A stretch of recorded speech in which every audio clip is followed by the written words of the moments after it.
It's no good. I shall have to go. Go where? King's Pyland. Last evening, Inspector Gregory of the Devonshire Constabulary arrested well-known racing personality Fitzroy Simpson and charged him with the murder of trainer John Straker. Oh, come in. 2 more telegrams, Mr. Holmes? Thank you, Mrs. Hudson. You've been bombarded with these the last couple of days. Another one from Inspector Gregory. And one from Colonel Ross. Ah, that's the horse's owner. Thank you, my dear. Watson, I have made a blunder, which I am afraid is a more common occurrence than anyone would think who only knew me through your memoirs.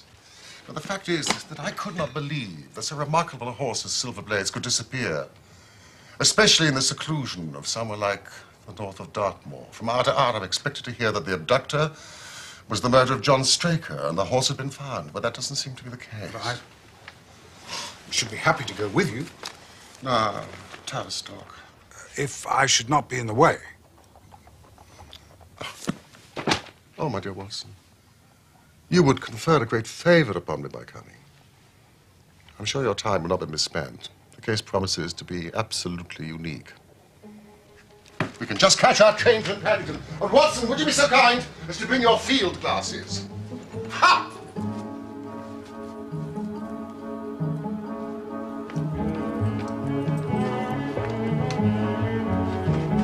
Mrs. Hudson, we're off to Dartmoor!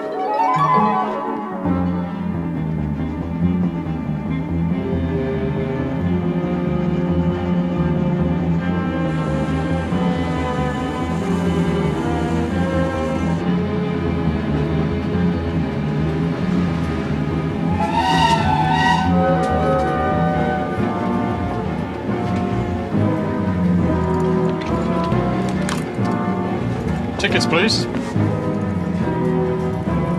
Thank you, Inspector. Thank you.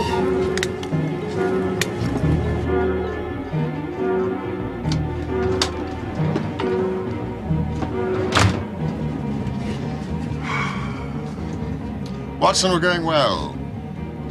Our speed at present is 53.5 miles an hour. I've not observed the quarter-mile posts. Nor have I. But the telegraph posts on this line are 60 yards apart. Calculation is a simple one.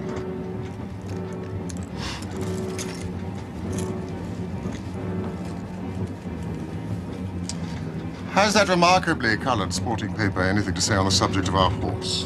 What? Oh. Yes. Yes.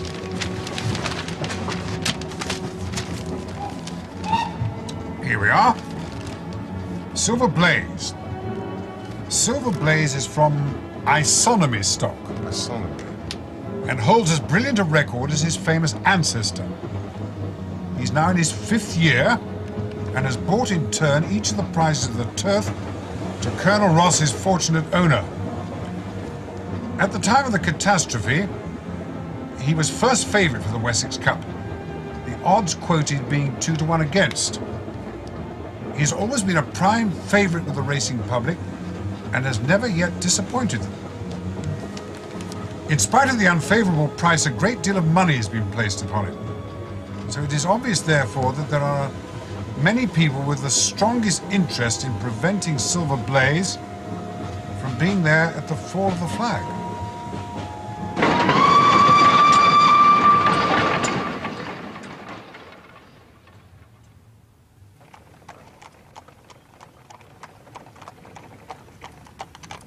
All right, Baines, will you stop here, please, because this is rather a good view. Now, that's King's Pyland over there, Mr. Holmes. You know, my training stable where the missing horse was kept. What exactly does your establishment consist of, Colonel Ross? Well, there's a trainer's house where poor Straker lived with his wife and a maidservant. How long had he been with you, sir? Oh, 5 years as jockey, until he got too heavy for the weighing chair. Then 7 years as my trainer. Yes, he was a first-class man. And I presume the stables are beyond. Yes, not a big yard. It's a good one. My style is quality, not quantity. As anyone connected with the turf will tell you, Mr. Holmes. Yes, thank you, Inspector. You see, at the moment I've only 5 horses in the yard. I see you have 2 of them entered for the Wessex Cup, Colonel Ross. That's right, yes. Yes, Silver Blaze and Bayard. But between ourselves, Bayard is intended for a pacemaker. Well, with such valuable animals under his charge, I imagine your trainer, Mr. Straker, must have taken some precaution. Oh, yes, indeed. 3 stable lads live with the horses. And after dark, one of the lads was always on duty in the stables while the other 2 sleep above in the loft. Is that another training stable over there? Yes, that's Mapleton. Lord Backwater's yard. Oh, Lord Backwater owns Desborough, the second favourite for the Wessex Cup. This is not a bad horse. Not in the same class as Silver Blaze. Fellow called Silas Brown trains for Backwater. I can't stick the fellow himself. Nor could Straker come to that. It's a natural rivalry, I presume. Rather more than that. Shall we drive on? Yes. All right, Baines.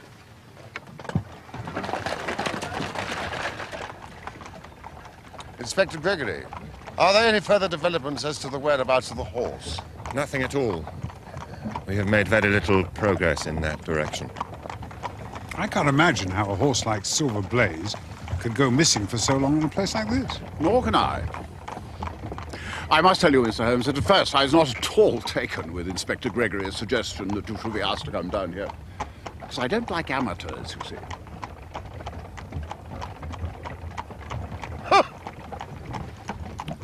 But you did send me a telegram, Colonel. Well, no one else seems to be able to find my horse. If you ask me, it's these damned gypsies wandering all over the moor.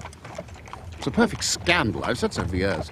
My men have seen every group of gypsies on Dartmoor in the last 2 days, Colonel. And searched every stable, yard, quarry and cave in South Devon. It's an absolute mystery.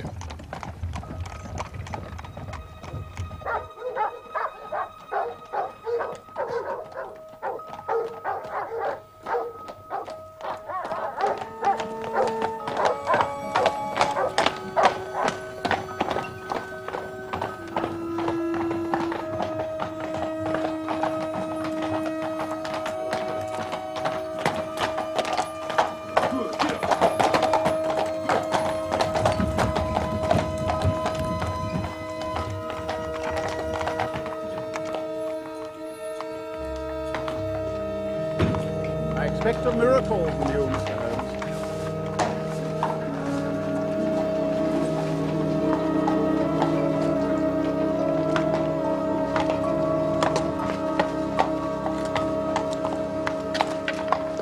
Inspector Gregory, my friends at Scotland Yard tell me that you're rapidly making a reputation for yourself in the English detective service. I'm a keen student of your methods too, Mr. Holmes. I have the 2 principal witnesses waiting for you. Thank you.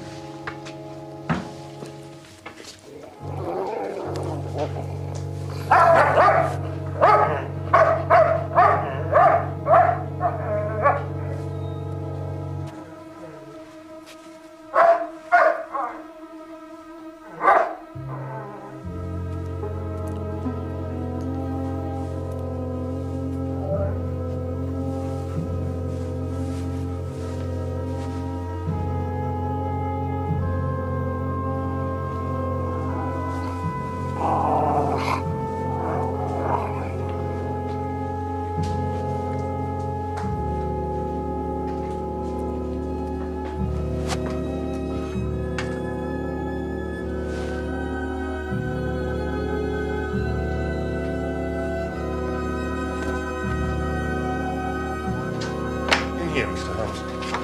Who are they? Edith Baxter, the maid, and Hunter, the stable boy, who was on duty on Monday night.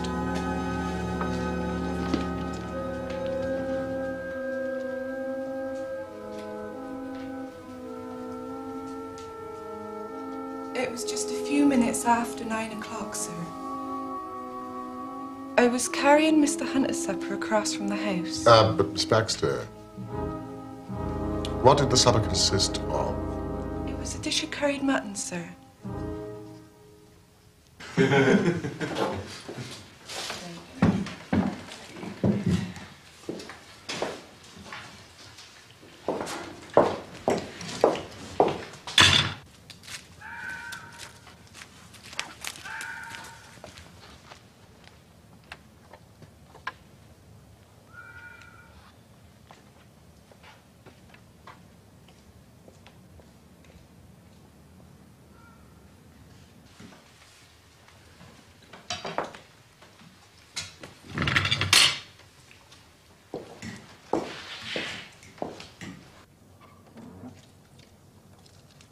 Suddenly I heard a man's voice. Didn't have to give me a turn, I can tell you, sir. Excuse me, miss. What do you want, sir? Can you tell me where I am? I'd almost made up my mind to sleep on the moor when I saw the light. This is King's Pyland Training Stables, sir. What a stroke of luck. I understand there's a stable lad. Sleeps here at night. No doubt that's his supper you have there. I'm sure you wouldn't be too proud to earn yourself the price of a new dress, would you? See, the boy has this tonight, and you shall have the prettiest frock money can buy. I couldn't! Ned! Ned! Ned! There's a man! Stop me out there! I'm ever so frightened. What do you want? He asked after you. He asked me to give you something. What was it? I don't know. It was white. Where is he now? He's gone. We best cut back up the house quick. Tell the governor. Yes, Ned.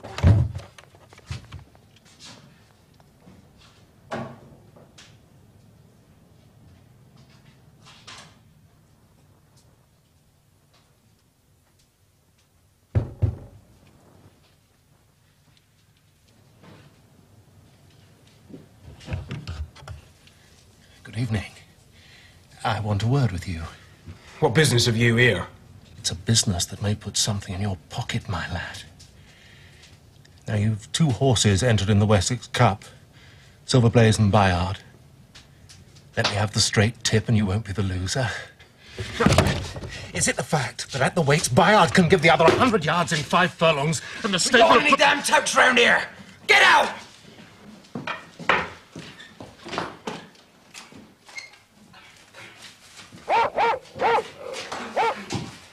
Otter him, boy! Otter him!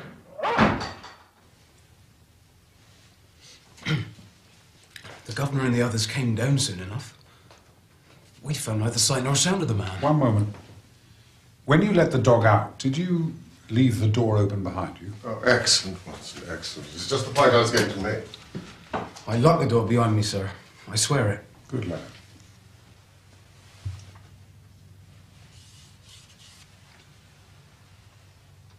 Does Fitzroy Simpson admit to all this? He denies nothing. He says he came for information. What about the white paper? He says it was a £5 note. Thank you, Inspector.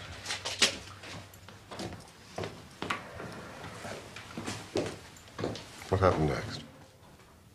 Well, sir, it was about dawn when the mistress came into my bedroom and told me to come with her.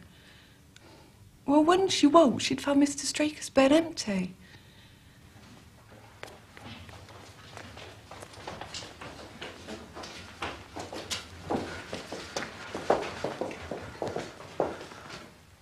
Heavens! The horse is gone. And the bridle.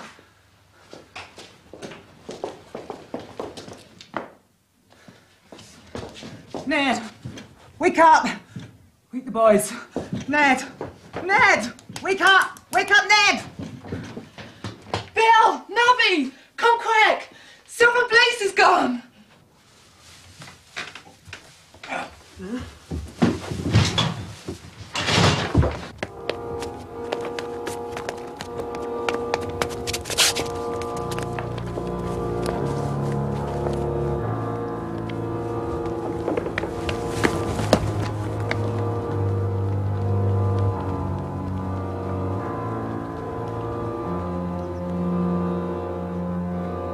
Over here!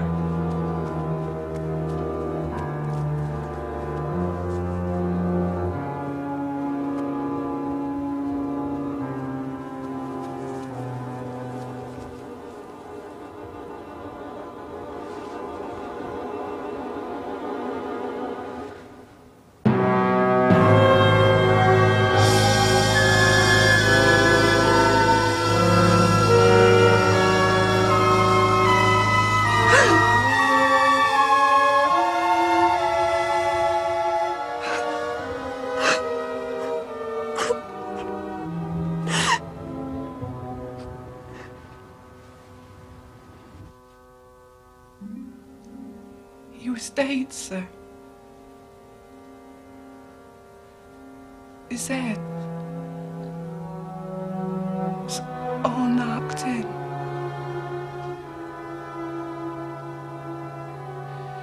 It was terrible.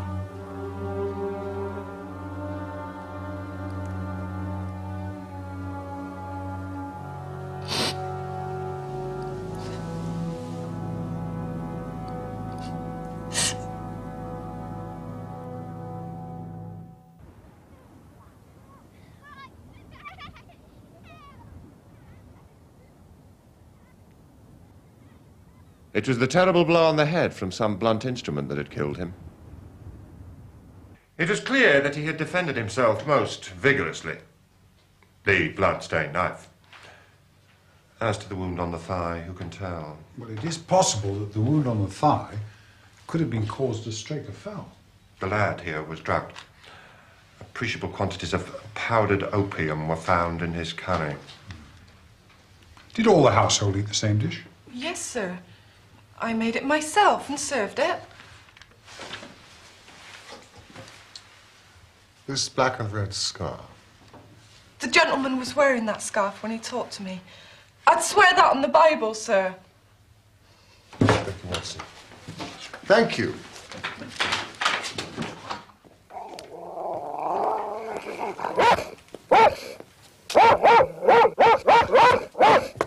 Lloyd! Stop it, boy! Stop it! Come on! Good boy.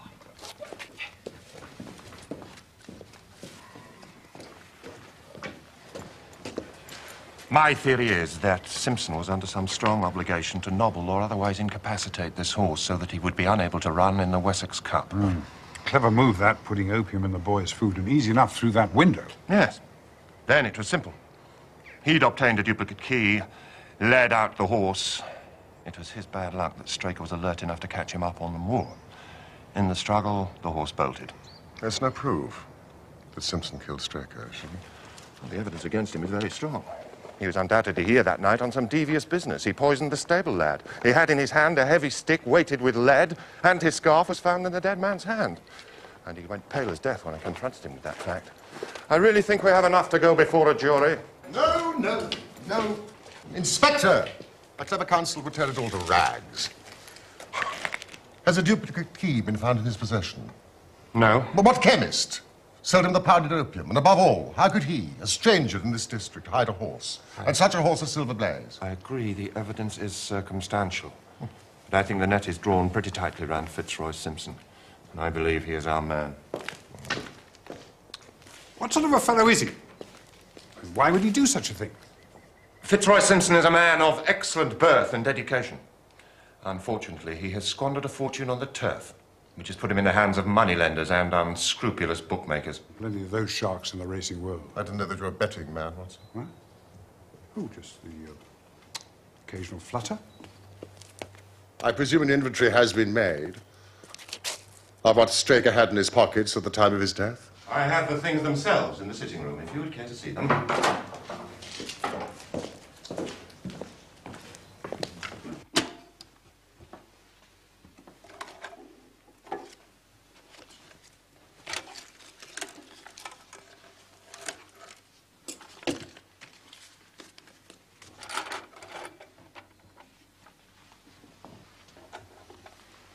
Vice and Co-London. For the bloodstains, I presume this is the knife that was found in the dead man's grasp. Yes, indeed. This is more in your line, Doctor. This is what we call a cataract knife. Very delicate blade, divides for very delicate work. Strange thing for a man to take on so rough an expedition, Holmes. Especially as it wouldn't shut in his pocket. The tip was guarded by a disc of cork, which we found beside the body. You impress me, Inspector. Thank you. Mrs. Straker said it was on the dressing table. It was probably the nearest thing to hand at the time. I see. Let's see. Corn merchant's bill. Instructions from Colonel Ross. And what have we here? A milliner's account for £37.15 from a Madame de Zurier of Bond Street, London. for Mr. William Derbyshire. Mrs. Straker tells us that Derbyshire was a friend of her husband's and occasionally had his letters addressed here. 22 guineas. Somewhat heavy for a single costume. Mrs. Derbyshire had rather expensive tastes. Yes. Well, there appears to be nothing more to learn here, Inspector. Shall we move on to the scene of the crime? Yes, of course.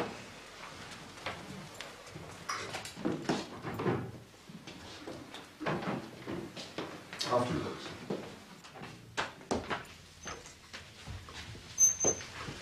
Have you got them, Inspector?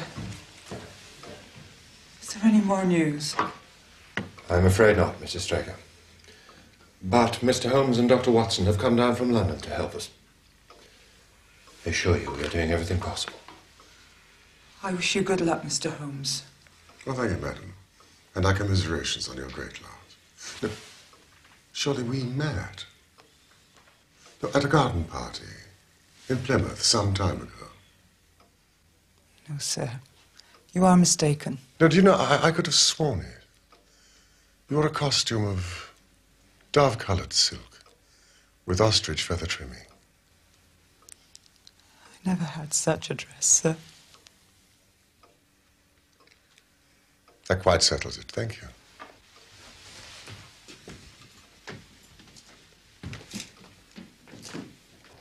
That is the bush where the coat was hanging. What was the weather like? Oh, calm. Bit of rain about. And the coat was not blown against the bush, but placed there. Oh, Yes, it was placed there. Inspector. No, no, no. So many people have trampled around this land. There have been many people here. That piece of matting has been placed there, and we have all stood upon that. Not the general public. I have in this bag one of the boots John Straker wore, one of Fitzroy Simpson's shoes, and a cast horseshoe of Silver Blaze. Thank you, Inspector.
Burnt wax vesta.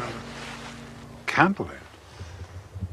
Cannot understand how I came to overlook them. They were invisible, buried in the mud. I only saw them because I was looking for them. What? You expected to find them? I thought it not unlikely. I'm afraid there are no more tracks. I've examined the ground for 100 yards in every direction. What a pleasant evening. I think I'll take a walk, stretch my legs. Watson? Yes, indeed. I'll take this, for lark. I have some work to do in the house. Then Colonel Ross is coming to take us back to Tavistock. Evening, Constable.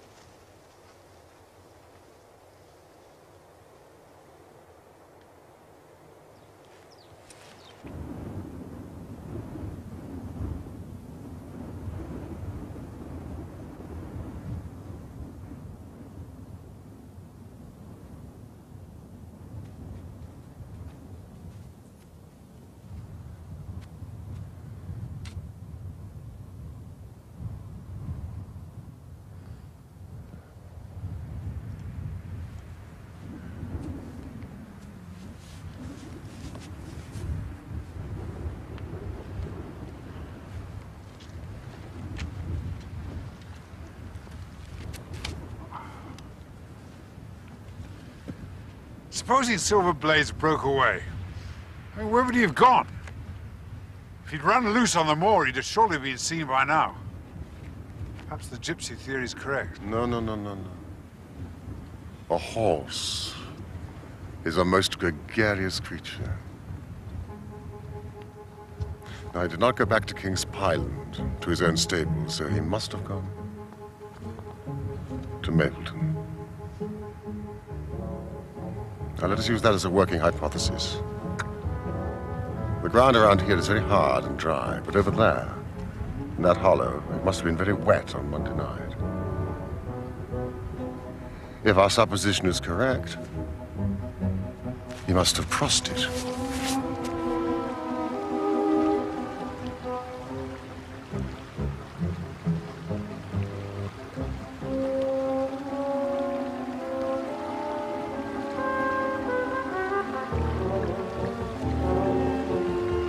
Watson!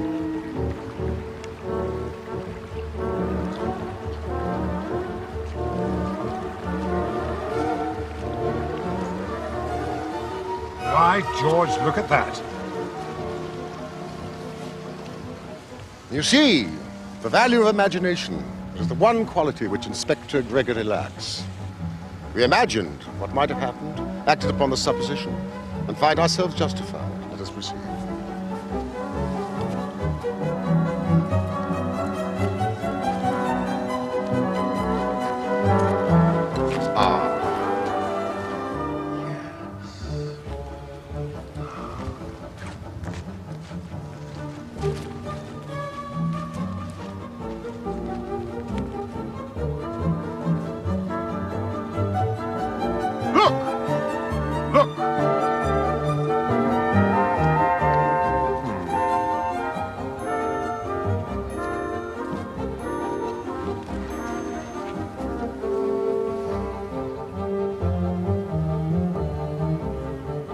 Horse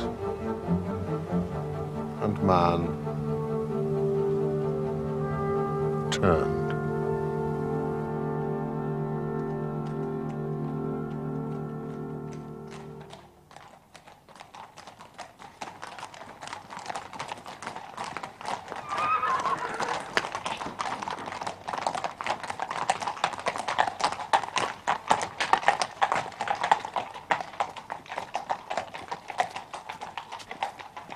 No loitering round here. Haven't you got eyes in your head? I only wanted to ask you a question. Should I be too early to see Mr. Silas Brown if I was to call around here at 5:30 tomorrow morning? I shouldn't be speaking to you by rights.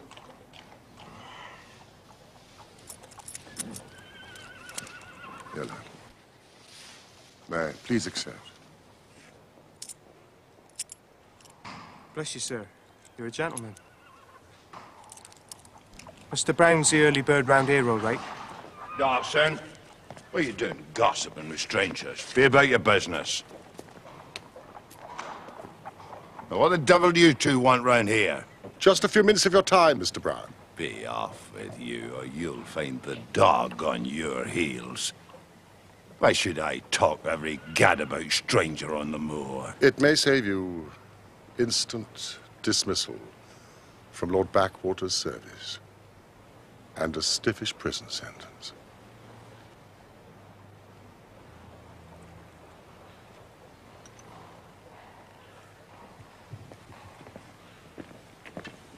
Keep guard.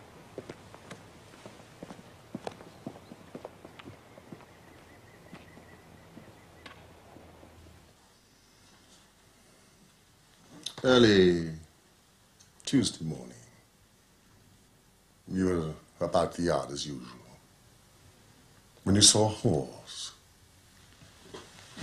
on the moor. When you approached it, you realized that it wasn't a strange horse at all, but one that you knew very well. Your first instinct was to lead Silver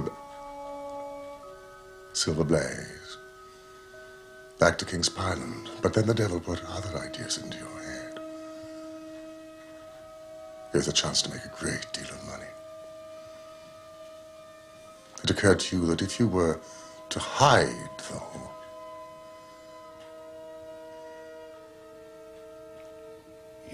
been watching me, haven't you? You've been spying on me, son.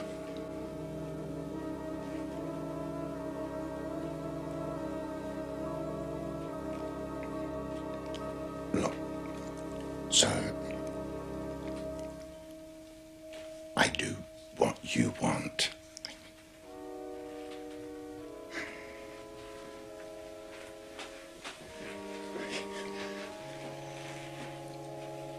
If it's money you want, you shall have it.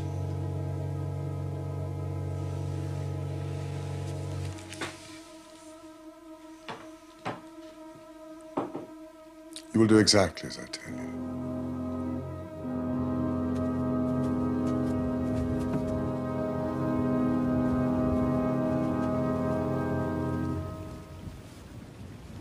A more perfect compound of the bully, coward, and sneak than Master Silas Brown I've seldom met with. He has the horse, then? Of course. But his stables have been searched. An old faker like him knows many a dodge. Watson, I don't know whether you observed, but Colonel Ross's manner to me has been somewhat cavalier. I'm inclined to have a little amusement at his expense. Say nothing to him about the horse. I shall say nothing without your permission. Splendid. We have found traces which show that a party of gypsies encamped on Monday night within a mile of where the murder took place. Fitzroy Simpson may well have an understanding with them over hiding the horse. Nevertheless, I think I owe it to the public to remove Silver Blaze's name for the entrance for the cup. No, certainly not. Colonel, I should let the name stand. But I've already withdrawn buyout. But I have every hope that Silver Blaze will start on Saturday. Have your jockey in readiness. I'm very glad to have your opinion, sir. That is a minor point, of course, compared with the question of who killed John Straker. Doubtless you will be devoting yourself to that problem. On the contrary, Dr. Watson and I are taking the night express to London. We've had the most charming little breath of your country air. So you've despaired already of arresting the murderer of poor John Straker? There are certain grave difficulties. Do you have a photograph of Straker? Thank you, Inspector. I am quite ready now for Tavistock. Linger. I must say I'm rather disappointed in our London consultant. I don't see that we're any further than when he came. But at least you have his assurance, Colonel, that your horse will run. Oh, yes, I have his assurance. I should prefer to have the horse. I think you should heed Mr. Holmes' advice, Colonel. Well, I shall have to see.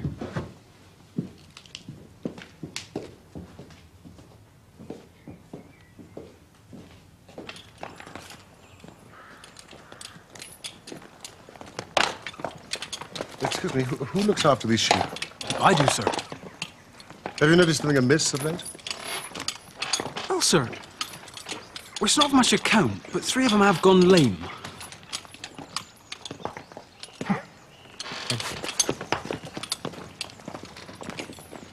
A long shot, Watson. A very long shot. After you.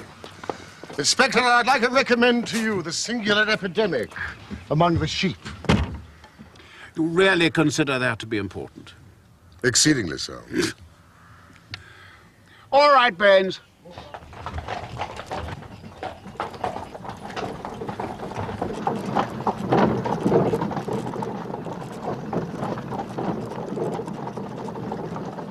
Is there any other point to which you wish to draw my attention, Mr. Holmes? To the curious incident of the dog in the night-time. But the dog did nothing in the night-time. That is the curious incident.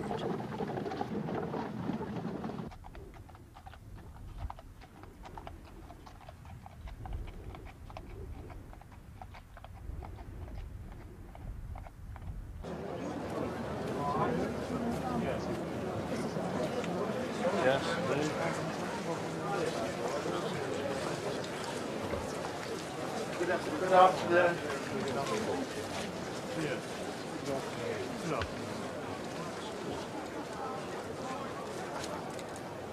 Where the devil is my horse, Holmes? No, no, no, no, no. Where the devil is he? I suppose, Colonel, that you would recognize him if you saw him. No, my own horse. You know, I've been on the turf for 20 years, and I've never been asked such a damn fool question before. I tried, you know, Silver Blaze, with a white star on his forehead and mottled hind leg. I suppose you realize that if my horse doesn't run, then quite apart from being lynched by the crowd, I shall be up before the stewards. Probably warned off every racecourse in England for life. Reputation ruined. Ah, let us hope it does not come to that, Colonel. Here's Dr. Watson. And this, Colonel,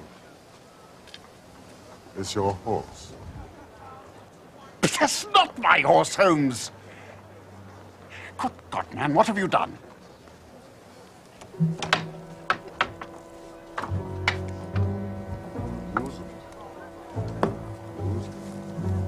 Thank you.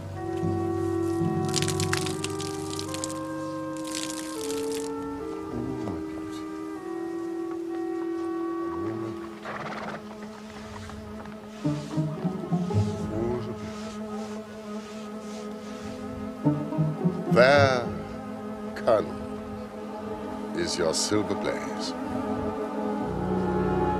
I found him in the hands of a faker and brought him to the course just as he was. Good heavens.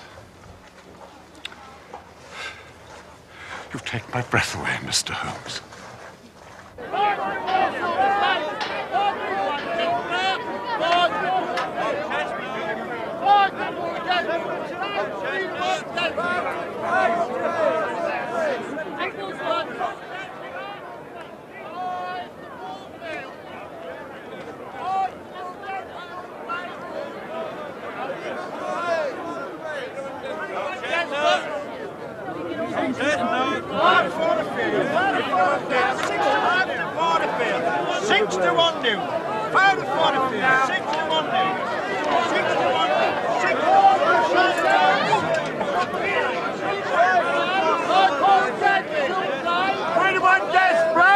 Silver Blaze. If he runs, my lord, to win or place, my lord. To win, of course. Any more like you and I?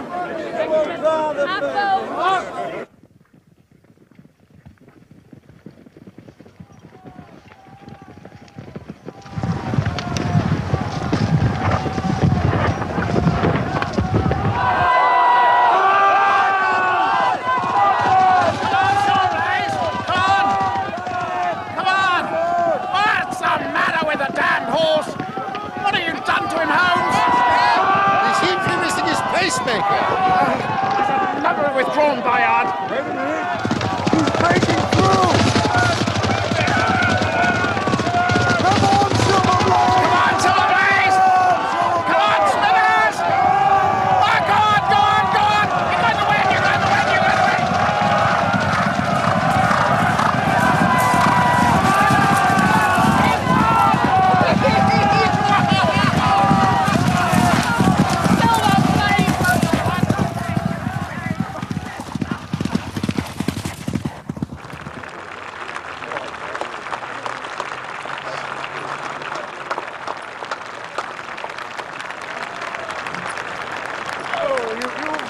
Wonders, Mr. Holmes, and I owe you 1,000 apologies for having doubted your ability. Now, you've done me a great service by recovering my horse. You'd do me a greater still if you could lay your hands on the murderer of John Straker. I've done so. What? What's all this about if you've got him? Where is he then? He's here. Here? Where? Someone who's in our presence at this very moment. Yes, I quite recognize that I'm under obligations to Mr. Holmes, but this is either a very bad joke or an insult. The real murderer, Colonel, is standing immediately behind you. But the horse? Yes, the horse. And it may lessen his guilt if I say that it was done entirely in self-defense. And that John Straker was a man quite unworthy of your trust.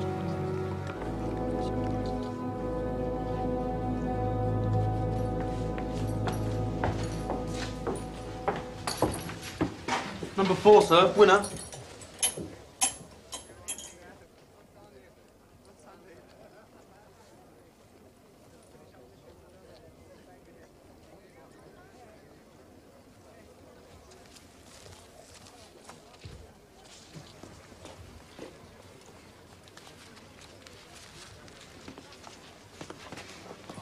Come on, Ross.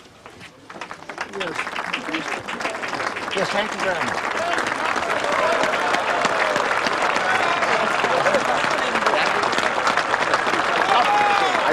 I had it last year. You remember?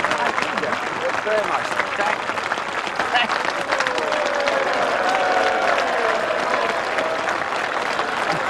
Thank you very much. You know, Rosie. Number 12. Number 12. Yeah.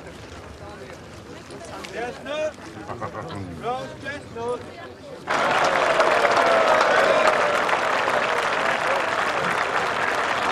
Very proud of it. Very proud.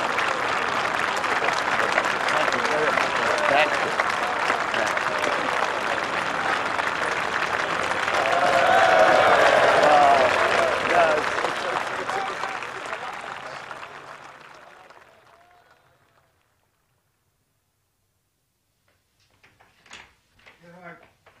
I confess, Colonel, that when we came down to King's Parliament, I was convinced that Fitzroy Simpson was the true culprit.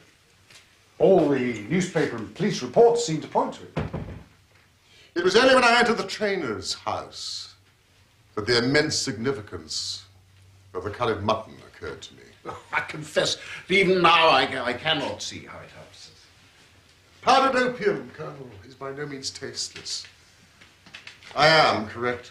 Oh, quite correct. The flavour is not distasteful, but it is perceptible. Were it mixed with an ordinary dish, the eater would undoubtedly detect it, but would probably eat no more. Curry was exactly the medium with which to disguise the taste.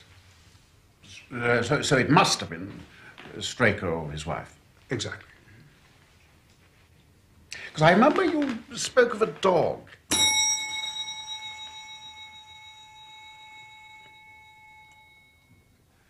Yes, the dog that didn't bark in the night. Well, someone had been into the stable and taken out the horse, and the dog had not barked. So obviously this midnight visitor was someone the dog knew well. I was already convinced that it was Straker. But for what purpose should he take out the horse and drug his own stable boy? A dishonest one, obviously. There have been cases before now where trainers have made great sums of money by laying against their own horses and then preventing them from winning. Well, sometimes you get a pulling jockey, I will say that. And sometimes by surer and more subtle means. This singular knife, which was found in the dead man's hand, and which no sane man would use as a weapon, right, Doctor? Yes, only used in the most delicate operations. It was used for a very delicate operation, that knife. Excuse me.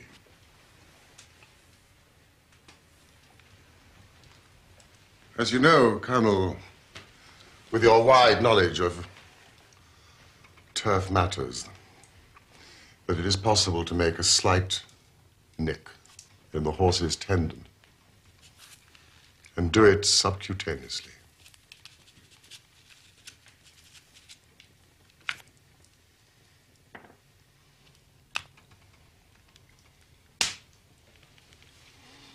Any slight lameness will be put down to a strain in training or bruise, never foul play. Villain, the damn scoundrel. Not an operation to be done in the stable, no food for me. So sensitive a creature would arouse the soundest of sleepers. I've been blind, and Gregory too. Of course, that's why he needed the candle and struck the match. When I examined Straker's belongings, I was fortunate to discover not only the method of the crime, but also the motive. Most men do not carry other people's bills in their pockets. From this, I concluded that Straker was leading a double life. The nature of the bill shows that there was a woman in the case, and a woman of expensive tastes. Liberal though you are with your servants, I'm sure they're not able to afford 22 guinea walking dresses for their ladies. Mrs. Straker never had one by her own admission. When I visited Bond Street the other morning, I showed Madame Lazurier this photograph of Straker.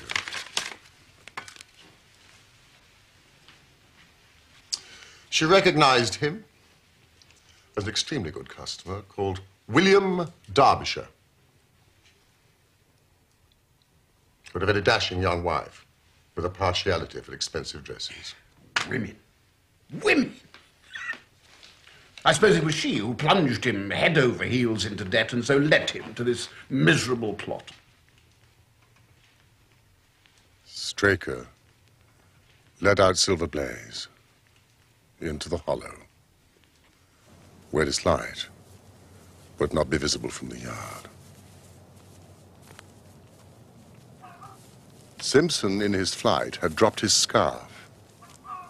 Straker picked it up, with the idea, no doubt, that he might use it in securing the horse's leg. Straker was able to light his candle, but just as he had the knife ready, the horse lashed out and caught him a fatal blow on the forehead.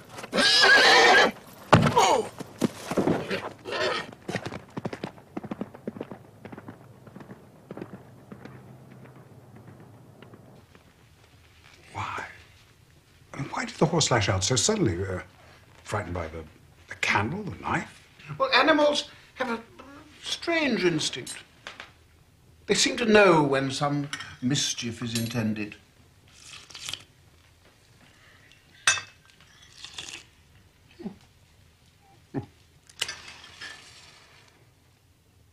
My final shot, I must confess, was a long one.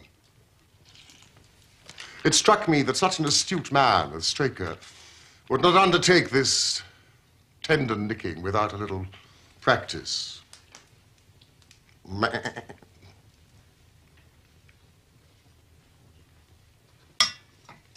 sheep. Of course. Wonderful, my dear. Now, you've explained all but one thing. The horse. Now, where was the horse? Well, I think we must have a little amnesty in that direction, Colonel. It bolted and was looked after by one of your neighbors.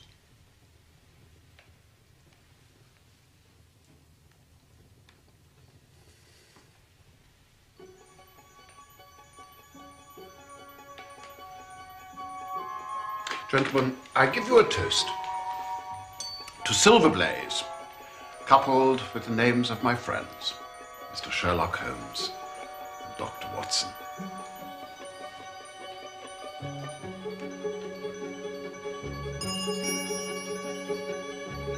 To Silver Blaze.